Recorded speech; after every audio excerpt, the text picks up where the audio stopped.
Welcome to the deep dive. Hey there. So today we got a question, came in from Joanne in Kansas City, Missouri. Ah, okay. What's on Joanne's mind?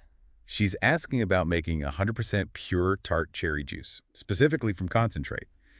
And she pointed us to a YouTube video. Oh, interesting. Which one? It's from Traverse Bay Farms Fruit Advantage. Ah, right. Traverse Bay. Okay. So our mission today is, well, to figure out how simple this really is based on their video and see what makes this particular concentrate maybe stand out. Sounds good. Using concentrates can be pretty common, so understanding the specifics is useful. The video likely shows their method, right? Exactly. It demonstrates using their specific Fruit Advantage tart cherry juice concentrate. Okay.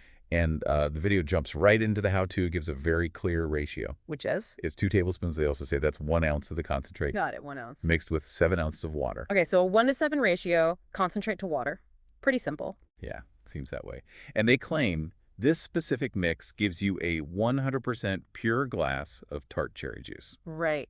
That takes the guesswork out for you, doesn't it? Just Yeah. follow the numbers. It does. But then they highlight something else, which I thought was interesting. They talk about a sediment-free guarantee.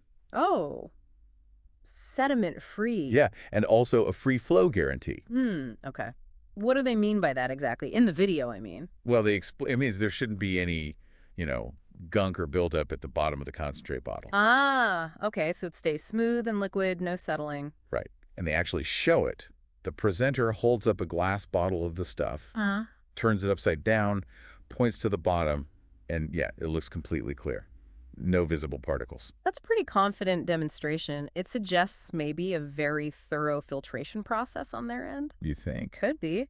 Getting rid of sediment often involves filtering. And the free flow part just reinforces that idea, It pours easily, no clumps. So the upshot for you, the person making the juice, is consistency.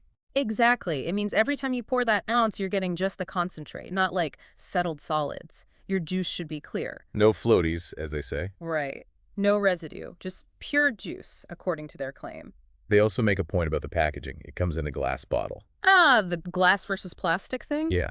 Is that significant? Well, some people definitely prefer glass. The argument usually centers on avoiding potential chemical leaching from plastic into the food or drink. Okay, so for some consumers, that's an added bonus for perceived purity or quality. Precisely. It's part of the overall picture they seem to be painting. Pure concentrate, clear, easy to use in glass packaging. And the video wraps up by saying you can drink this stuff anytime. Breakfast, lunch, dinner, whenever. Makes sense. It's quick to mix up, right? So convenient. Yeah. So to recap for Joanne and everyone listening, making this 100% pure tart cherry juice, at least with this specific product, is basically about that 2 tablespoons to 7 ounces of water ratio. That's the core instruction, yep. But the notable part they emphasize is that guarantee. The sediment-free, free-flowing aspect. Right, which they visually try to prove, suggesting you're getting a consistently pure product every time. It does make you think, though, when you're looking at other fruit concentrates out there, what signs should you look for? What might tell you if another brand has a similar focus on that kind of clarity and purity in how they make it? That's a great question to ponder. Maybe it's about transparency in their process descriptions or visual cues on the packaging or even guarantees like this one. Something for you to consider next time you're shopping for concentrates. Anyway, thanks for diving in with us today. Always interesting.